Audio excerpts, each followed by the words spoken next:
Good morning students, myself Prabhat Srivastava from Sardar Singh Convent College. In today's video, I will read and recite for you the very first poem of your new syllabus, the book Hornbill. Hornbill जो आपकी पुस्तक इस बार चलेगी, book चलेगी, उसमें की पहली कविता है ए फोटोग्राफ। इस कविता को आज मैं पढ़ाऊंगा, एक्सप्लेन करूंगा, notes and explanation with poetic devices which are used in this poem, because some questions will be asked upon that poetic devices. जो काव्य गत सौंदर्य है उसको हिंदी में कहते हैं, जो पोएटिक डिवाइसेस यूज की गई हैं इस कविता में, उससे संबंधित कुछ प्रश्न आएंगे। ये सारी चीजें मैं बताऊंगा, वीडियो को अंत तक देखेंगे। और ये पहले पार्ट जो इसमें ये 19 लाइन की पोएम है पूरी, तो इस पहले भाग में हम 1 से 9 लाइन तक का एक्सप्लेनेशन आपको बताएंगे। तो थोड़ा कविता के बारे में और कविता किस बारे में लिखी गई है इस बारे में बताएंगे। ये फोटोग्राफ शर्ले टाल्सन द्वारा रचित पोयम है और शर्ले टाल्सन ने इसमें अपनी माँ को स्मरण किया है, माता को स्मरण किया है एक फोटोग्राफ को देख करके। एक फोटोग्राफ उसके कमरे में है, उस फोटोग्राफ में 3 लोगों के चित्र हैं। समुद्र तट का ये है, 3 लोग हैं उसमें, जिसमें उसकी माँ है और उसकी 2 कजिन हैं। ये उसकी माँ का एक यूजुअल पास टाइम हुआ करता था। She used to go on beach and enjoy there with her 2 cousins, ऐसा उस फोटोग्राफ में दिखाया गया है। तो in her imagination what would have happened there, वहां क्या हुआ होगा, उसकी मां ने किस तरह से एंजॉयमेंट किया होगा, ये सारी चीज अपनी कल्पना के द्वारा, अपने इमेजिनेशन में कवित्री लाती, इस तरह से अपनी मां को याद करती है।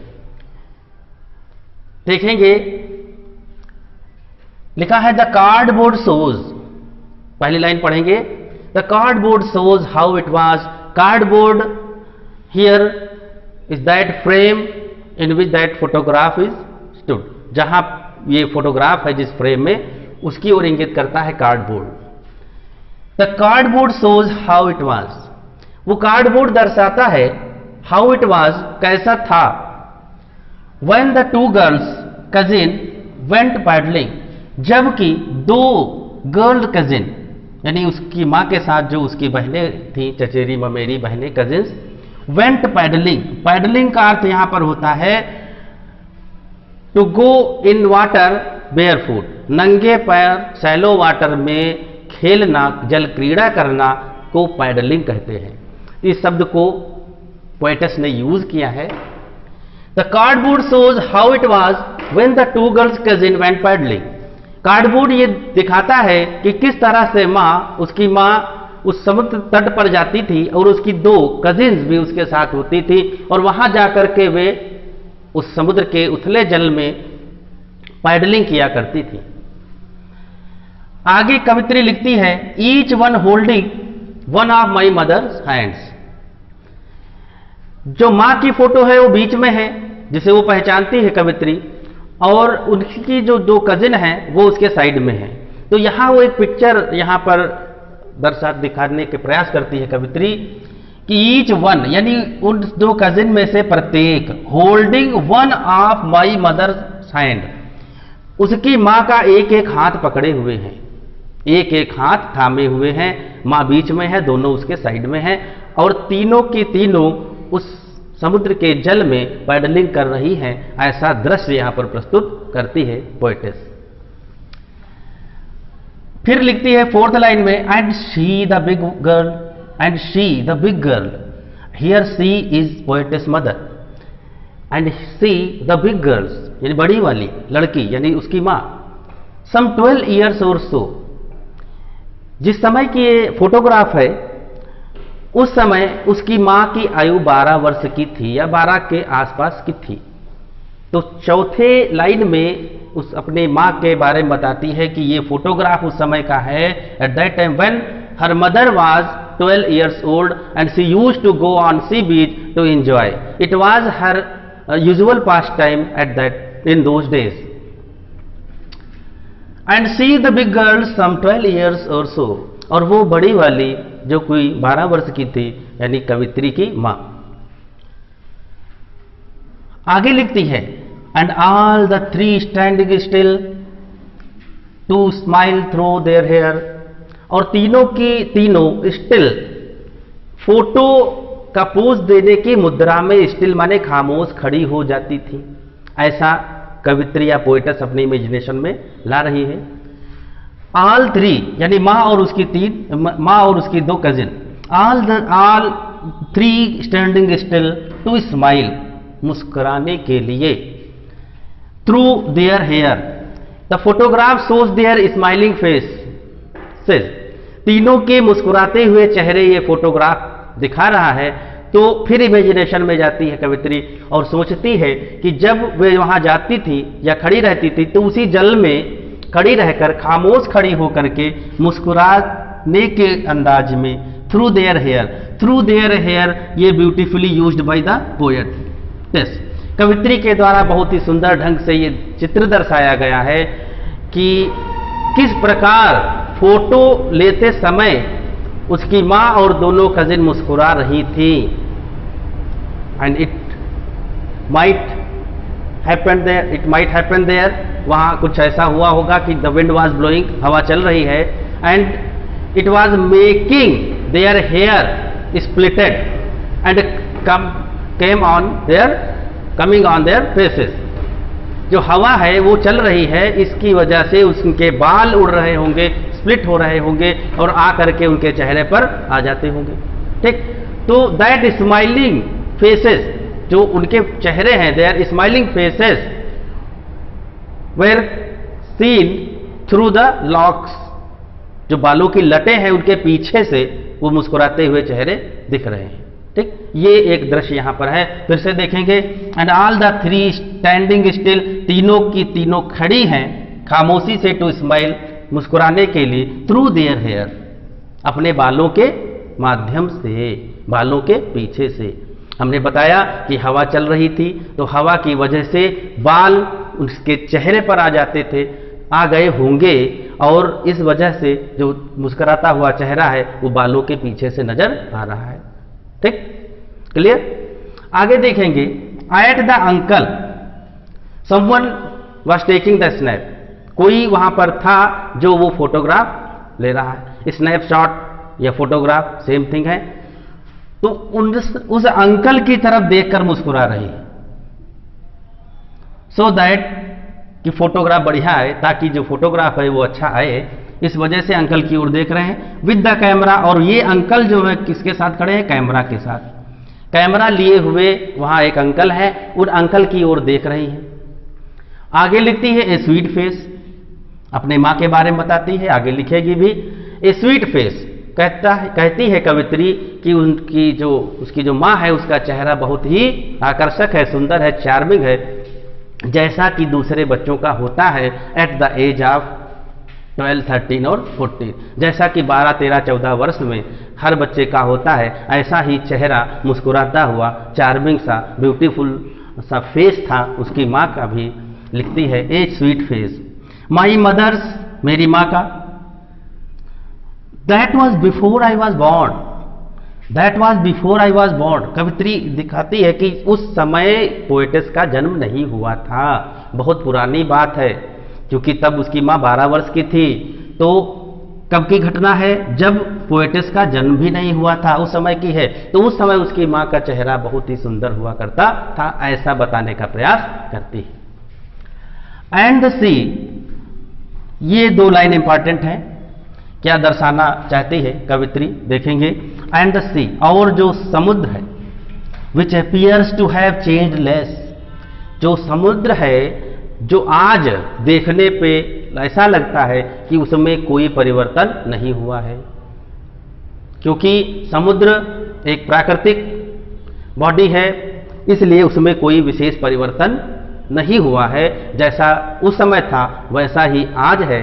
तो वो समुद्र क्या कर रहा है? एट द सी, और वो sea which appears to have change less, जो कि दिखता है टू हैव चेंज लेस, कि बहुत कम परिवर्तित हुआ है, लेस, चेंज लेस, क्या कर रहा है, watch their as all the three were paddling in the sea water, the water trying, the sea water was trying, washed माने धुल रहा है, देयर माने उनके, टेरिबली ट्रांजिएंट फीट, यहां टेरिबली का यूज है वर्ड का, टेरिबली माने होगा वेरी, और ट्रांजिएंट माने होता है जो परमानेंट ना हो, और फीट माने पैर, उनके पैर। यहां एक पिक्चर ये प्रस्तुत करना चाहती है पोएटेस कि समुद्र का जल जो अविनाशी है, जो परमानेंट है समुद्र, वो उस उनके पैरों को जो ट्रांजिएंट हैं, जो क्षणिक हैं, टेम्परेरी हैं, उन टेम्परेरी कदमों को हटाने का या धुलने का प्रयास कर रहा है। तो ये पहली 9 लाइनें हैं जो इसमें बताया गया है, जो इसका एक्सप्लेनेशन हमने आपको बताया। अब देखेंगे कि इसमें कौन कौन से यूज हुए हैं पोएटिक डिवाइसेस। तो स्टूडेंट्स देखें कि अभी हाई स्कूल स्तर में आपने पढ़ा था, उसमें बहुत कुछ नहीं बताया गया था अलंकारों के बारे में, लेकिन क्लास 11 में अलंकारों के बारे में आप डिटेल से पढ़ेंगे। नेक्स्ट वीडियो में फिगर ऑफ स्पीच को डिटेल में पढ़ाएंगे।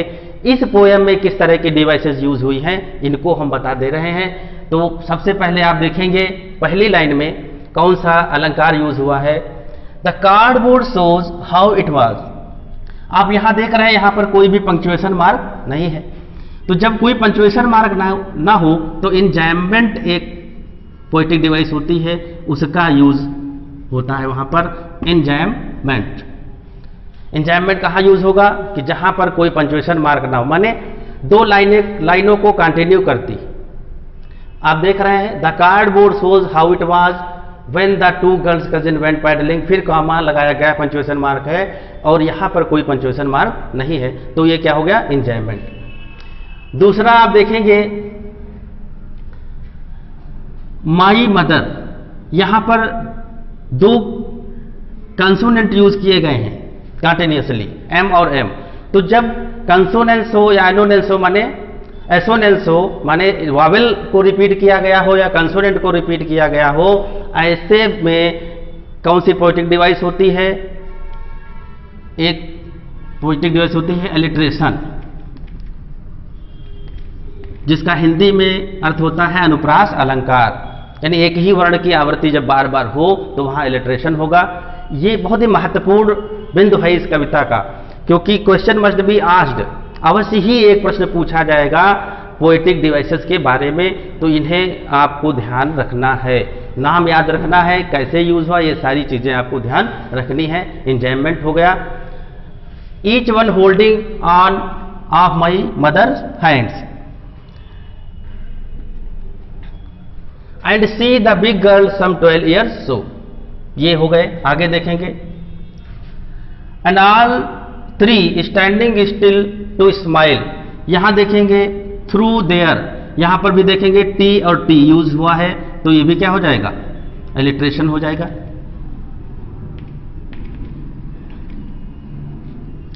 Through their hair, at the uncle, आगे और पढ़ते हैं, at the uncle with the camera a sweet face, फिर यहां देखें माई मदर, यहां पर भी क्या हो जाएगा, वही अलंकार, एलिट्रेशन, क्योंकि 2 लेटर यूज किए गए हैं। आगे, and the sea which appears to have change less washed their terribly transient, terribly transient में एलिट्रेशन है,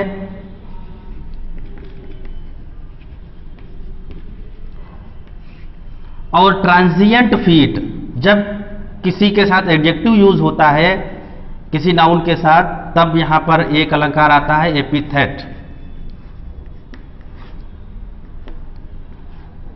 तो ये इस पोएम की खास बातें थी जो आपको बताई गई हैं। ये फोटोग्राफ शर्ले टॉल्सन की ये पोएम है, और इसमें फोटोग्राफ के माध्यम से अपनी माँ को अपने स्मृति में लाती है, उसको रिमेंबर करती है, याद करती है, ये बताया गया है। और साथ साथ में जो पोइटिक डिवाइसेस इसमें यूज हुए हैं इसको भी हमने बताया है। और इसमें 10 से लेकर के 19 तक ये लाइनें पढ़ाई जाएंगी।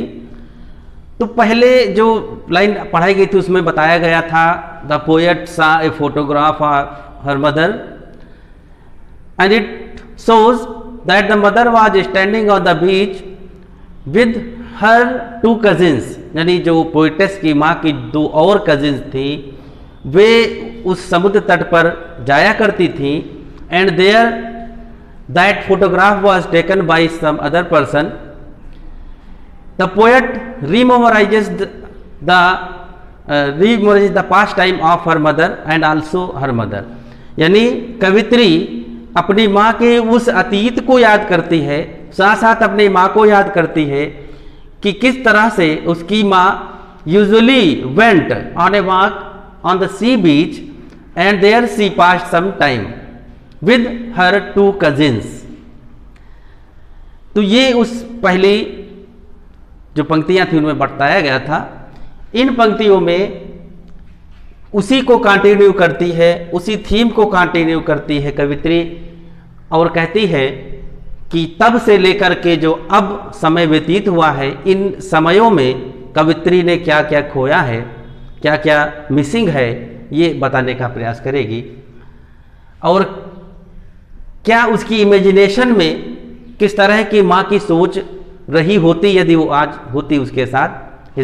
Her mother is not with her present at present. तो कवित्री लिखती है सम 20-30 ईयर्स लेटर, पोएटेस कंटिन्यू करती है उसी थीम को। सम 20-30 ईयर्स लेटर कि कोई 20-30 वर्ष के बाद she would laugh at the snapshot, वो हंसती होगी 20-30 साल के बाद, यानी जब फोटोग्राफ वो निकाला गया था उस समय पोएटेस की माँ की आयु 12 वर्ष थी। तो कोई 20-30 साल बाद जब वो फोटो को देखती होगी तो क्या महसूस करती होगी? तो वो ऐसा ही महसूस करती है कि अपने पास्ट की जब फोटोग्राफ हम देखते हैं तो किस तरह की फीलिंग्स हमारे मन में आती है। उन्हीं फीलिंग्स को यहाँ पर दर्शाने का प्रयास किया गया है। Beautifully the poet has presented the feelings. Some 20-30 years later, कोई 20-30 वर्ष के बाद सी वुड लाफ, वो हंसती थी एट द स्नैपशॉट, उस फोटोग्राफ को देखकर। सी बेटी एंड डॉली, वो जो उसकी कजिन है साथ में, यानी पोएटेस की माँ की जो कजिन्स हैं उनके नाम इस तरह से हैं, संबोधित किए जाते थे बेटी एंड डॉली। कहती सी बेटी एंड डॉली, सी वुड से कहती होगी and look how they dressed us, क्या और देखो किस प्रकार, हाउ दे ड्रेस्ड माने किस प्रकार वे हमें कपड़े पहनाते थे, ड्रेसअप करते थे।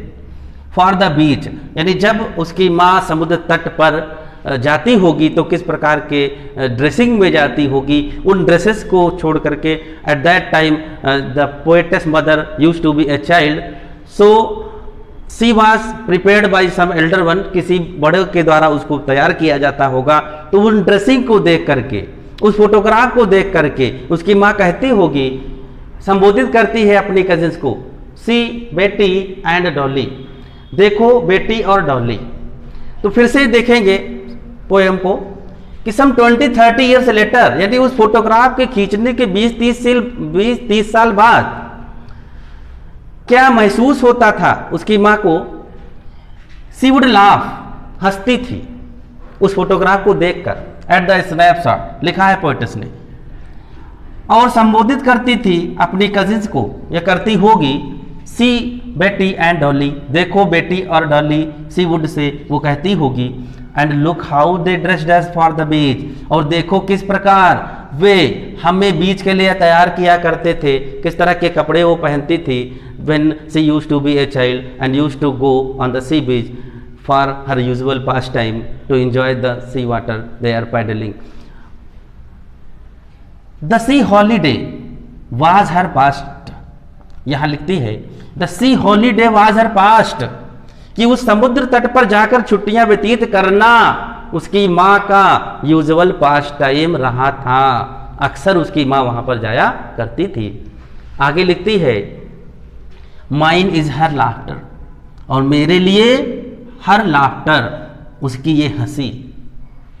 The poet is missing her mother because she is no more, she is not with her now at present. इस समय उसकी माँ नहीं है, तो कहती है कि उसकी माँ का जो यूजुअल पास्ट टाइम था वो था उस समुद्र तट पर जाकर के छुट्टी व्यतीत करना। The C holiday was her past, mine is her laughter, और मेरा क्या है, मेरा तो मेरे लिए तो सिर्फ उस माँ की स्मृति है और उसकी ये मुस्कान जो फोटोग्राफ में नजर आती है थ्रू हर हेयर, उसके बालों के बीच से। Was her past, mind is her laughter, both राई, यहां कहती है दोनों रोती हैं, दोनों रोते हैं। राई माने होता है to lament over the past, विलाप करना, रोना। With the laboured ease loss, with the laboured ease loss, laboured ease का यूज किया गया है, लॉस माने लेबर्ड इज का मतलब क्या होगा, लेबर्ड माने बहुत श्रम पूर्वक, और इज माने आराम से, और लॉस माने हानि हो जाए। कोई चीज ऐसी जो बहुत ही परिश्रम से अर्न की गई हो और बिना परिश्रम के समाप्त हो जाए देखते ही देखते, जैसे कि उसकी माँ का वो चाइल्डहुड था, बचपन था जब वो जाया करती थी वहां पर, और देखते ही देखते the time passed and everything was last slipped from the poet's hand and, कवित्री के हाथ से और सामान्यतः प्रत्येक व्यक्ति के हाथ से चीजें फिसलती सी चली जाती हैं। वही यहाँ पर जिक्र किया गया है लेबर्ड इज, यहाँ ऑक्सीमोरॉन का यूज किया गया है, लेबर्ड इज। लेबर्ड माने होता है कोई चीज जिसके लिए बहुत परिश्रम किया जाए, और इज माने होता है कोई चीज जो स्वतः स्वाभाविक रूप से बहुत आसानी से आ जाए। ये कॉन्ट्रडिक्टरी वर्ड का यूज किया गया है, तो यहाँ पर ऑक्सीमोरॉन का फिगर ऑफ स्पीच होगा। आगे मेंशन करती है, जिक्र करती है थोड़ा सा यहाँ पे मोडफुल वे में पोएटस आ जाती है, जब प्रेजेंट को मिलाने का प्रयास करती है अपने पास्ट से। Now she has been dead, कहती है अब वो मर गई है, कवित्री की माँ अब नहीं है उसके साथ, तो उसको व्यक्त करती है, उस भाव को व्यक्त करती है, थोड़ा सा मोurnful हो जाती है, मेलनकॉलिक हो जाती है कवित्री। Now she has been dead, अब वो नहीं रही, यहाँ सी का मतलब होगा मदर, कि अब उसकी माँ नहीं है। Nearly as many years as that girl lived, और नियरली करीब करीब, एज मैनी ईयर्स उतने ही वर्ष हो गए, उतने ही वर्ष हो गए हैं, एज दैट गर्ल लिव्ड, जितने की वो लड़की वहाँ तब रहती थी। यानी वो लड़की जो 12 साल की थी, तो उसकी माँ को मरे हुए कितने साल हो गए, 12-13 साल व्यतीत हो चुके हैं। As that girl lived and of this circumstances, और ये इन परिस्थितियों के बीच जो वर्तमान की परिस्थितियाँ हैं, यहाँ वापस आ गई, उसके अतीत से वर्तमान में आई है। देयर इज नथिंग टू से एट ऑल, अब कुछ कहना शेष नहीं बचा है, कुछ कहने को शेष नहीं है। इट्स साइलेंस साइलेंसेस, ये आउट ऑफ पेन ये वर्ड निकले हैं कवित्री के हृदय से, आउट ऑफ पेन, दर्द, कष्ट, दुख के कारण ये शब्द दो निकले हैं। साइलेंस साइलेंसेस, केवल मौन है, और मौन है और कुछ भी नहीं है, क्योंकि माँ उसकी अब नहीं है, तो कवित्री के पास कुछ भी व्यक्त करने को नहीं है, except those past memories of her mother, सिवाय उसकी माँ के अतीत की यादों के सिवा कवित्री के पास कुछ भी नहीं है। तो ये तो एक्सप्लेनेशन हुआ इस कविता का, इसका हिंदी रूपांतरण हुआ, जैसा कि हमने प्रयास किया है बताने का, और आशा करता हूँ समझ में आया होगा। लेट अस नाउ सी जो पोएटिक डिवाइसेस हैं इसमें क्या क्या यूज़ किए गए हैं। तो हमने जब पहले कुछ पंक्तियाँ पढ़ाई थी तो उसमें हमने बताया था कि एक इंजॉयमेंट होता है पोएटिक डिवाइस। इंजॉयमेंट इसमें बहुत ही भरपूर तरीके से यूज़ किया गया है। इंजॉयमेंट के बारे में बताया था कि ऐसी लाइन जो कंटिन्यू रहती है पोएटिक लाइनें, और उसमें कोई पंक्चुएशन मार्क शो नहीं होता है। तो आप यहाँ देखेंगे कोई पंक्चुएशन मार्क नहीं है, यहाँ नहीं है, यहाँ नहीं है, यहाँ और यहाँ पे कोई पंक्चुएशन मार्क नहीं है, इसलिए यहाँ पर एंजाइममेंट होगा। आप लिखेंगे, अगर क्वेश्चन आता है कि which are the poetic devices are used in the above lines, तो देख लेंगे। अगर कोई पंक्चुएशन मार्क्स नहीं दिखता है तो आप लिख देंगे कि एंजाइममेंट यहाँ पर यूज किया गया है। इसके बाद इस लाइन में देखेंगे with the laboured ease loss, जो हमने एक्सप्लेन करते समय भी बताया था, लेबर्ड ईज, ये कॉन्ट्रडिक्टरी वर्ड यूज किए गए हैं, अपोजिट वर्ड यूज किए गए हैं, थोड़ा सा विरोध है यहाँ पर। लेबर्ड जहाँ श्रम, बहुत परिश्रम के द्वारा कुछ पाया गया, और ईज बड़े आराम से पाया गया, कॉन्ट्रडिक्टरी वर्ड हैं। तो ऐसे जगह पर एक अलंकार आता है ऑक्सीमोरॉन, जो विरोधाभास शो करता है। ऑक्सीमोरॉन, विरोधाभास अलंकार। इसके बाद आप देखेंगे साइलेंस, साइलेंसेस, एस और एस लेटर की पुनरावृत्ति हुई है, रिपीटेशन हुआ है। तो रिपीटेशन ऑफ वर्ड्स जहां पर होता है वो वहां पर अलंकार एक आता है एलिट्रेशन, और एलिट्रेशन माने होता है अनुप्रास अलंकार। तो ये इस पूरी कविता की व्याख्याति एक्सप्लेनेशन था। तो दोनों जो पार्ट हैं, पार्ट 1 और ये जो पार्ट 2 हमने पढ़ाया है, इसको फिर से आप पढ़ेंगे। बुक्स अवेलेबल हैं मार्केट्स में, आप उनको ले लें, so that you will well understand the poem. आप अच्छी तरह उस कविता को समझ पाएंगे। वीडियोज़ के माध्यम से जितना संभव है उस भरसक प्रयास किया जाता है आपको पढ़ाने का। टेक्स्ट बुक आप ले लेंगे तो और बेहतर तरीके से समझ पाएंगे। और ध्यान रहे कि जो पोएटिक डिवाइसेस इसमें यूज हुई, इन पर जरूर ध्यान रखेंगे, क्योंकि इन पर एक मस्ट क्वेश्चन आना ही है, एक आपको सॉल्व करना होगा। That's all for today. Thank you. We will see you in the next video. Thanks again.